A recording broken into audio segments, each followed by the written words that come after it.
Mon exploitation, alors historiquement, c'est pas une exploitation familiale, il faut le dire. Je suis fils d'agriculteur, mais je me suis pas installé sur une exploitation familiale. Donc c'est une exploitation que j'ai repris en 1975. Donc je me suis installé, elle a grandi depuis. Et la spécificité, c'est que finalement, c'est une exploitation qui aujourd'hui comporte 640 hectares, mais qui s'est faite par l'addition de plusieurs exploitations au fur et à mesure d'installation. C'est-à-dire, j'ai installé 3 jeunes, alors en l'occurrence, qui sont mes fils, mais je vais installer un quatrième qui n'a rien à voir avec la famille. Et l'objectif, c'est effectivement de regrouper des exploitations. Alors, on n'est pas dans la logique de l'assolement commun qui a été évoqué, on est bien dans le regroupement d'exploitations pour mettre en moyen, mettre en commun, je veux dire, les moyens de production, les moyens de stockage, puis aussi de définir à l'intérieur les spécificités de chacun. C'est-à-dire chacun se spécialise dans quelque chose de particulier. Nous, dans la région où on est, qu'une partie de l'exploitation est à très faible potentiel, donc plateau de Bourgogne, c'est-à-dire environ 5 tonnes hectares. Alors une partie qui est bien meilleure, mais donc on est bien en dessous de la moyenne nationale. Donc ça veut dire, sur ce type d'exploitation, les charges doivent être maîtrisées. La grandeur des parcelles et la géométrie des parcelles, c'est de l'économie. Donc ça, c'est la première chose. Après les méthodes culturales, c'est vrai qu'on vient du labour, comme tout le monde il y a 20 ans. On est passé par différents stades. Maintenant, on est dans des techniques simplifiées. Alors, en sortant du labour, on a brûlé la paille, après on l'a vendue, maintenant on la conserve.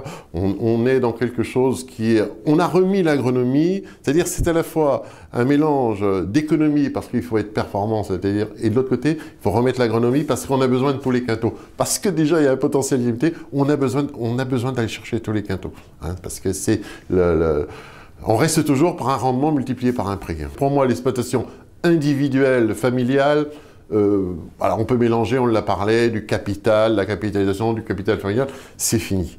L'exploitation familiale à une UTH, c'est fini. C'est-à-dire, à mon sens, il faut des regroupements d'exploitation. Sur notre exploitation, l'objectif, c'est à 5 ans, un peu plus peut-être, de monter à 1000 hectares, avec 5 associés. Hein. Peut-être, on en fera encore un. Ouais, disons, un associé pour 200 hectares de scope. Donc, pour avoir une taille qui permet effectivement d'avoir un parc de matériel performant, permet aussi de faire un peu de prestations, etc. Nous, on était dans un assolement qui était complètement immuable, colza, blé, orge. Et on voit une année comme cette année, 2009, où on arrive à avoir des résultats économiques en colza et en blé à peu près normaux, pas en orge. Et en plus, on nous annonce que les prévisions pour l'année prochaine, c'est catastrophique. Ça veut dire qu'on a réduit les emblavements d'orge de 25%. Alors on est reparti une partie sur les protéagineux qui avaient été abandonnés sur l'exploitation depuis 20 ans, et une partie où on va pas semer. Découplage. Ça veut dire aussi pouvoir anticiper les événements de marché avec l'assolement, chose qu'on ne faisait pas forcément avant. On est dans ce type d'exploitation en permanente évolution, en recherche de choses nouvelles. Alors, il y a beaucoup de choses qui nous font évoluer. Effectivement, les contraintes économiques, hein, les contraintes environnementales. Par exemple, le couvert végétal, zone vulnérable. Bon, tout le monde a crié que c'était un scandale, etc., etc. Nous, ça ne nous a pas posé de problème. On a semé. Il y en a toujours un, quand on est en moisson, il y en a toujours un qui travaille le sol. Donc, le semoir derrière la masse-batte. Ça ne nous pose pas de problème. On a semé le couvert végétal, il a été enlevé au mois de novembre. No problème. Le seul problème, c'est qu'on aimerait qu'il soit financé, qu'il y ait une indemnité. Mais pas en termes ni de charge du travail, ni de conséquences agronomiques. Au contraire. Donc, être toujours en évolution. Alors, évolution sur les techniques culturelles, mais évolution, effectivement, sur un marché à terme, par exemple, technique connaissance du marché, un petit peu, au moment où évolution du matériel agricole, évolution de la fiscalité, même si la technique aujourd'hui qu'on a mis en place de techniques culturelles simplifiées fonctionne bien, je trouve qu'on a trouvé un bon équilibre économie-agronomie. On réfléchit quand même sur les parties à plus faible potentiel, à l'agriculture biologique, sur une partie, puisqu'on va avoir en Bourgogne un moulin bio, alors pourquoi pas, et puis le semis sous couvert. On y réfléchit.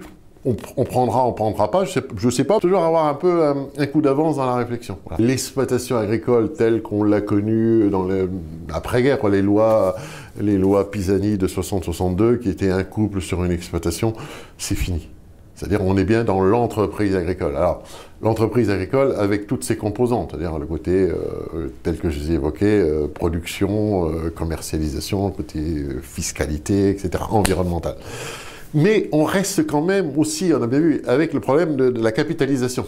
C'est quand même essentiellement dans l'agriculture des capitaux familiaux qui sont dans les entreprises de demain.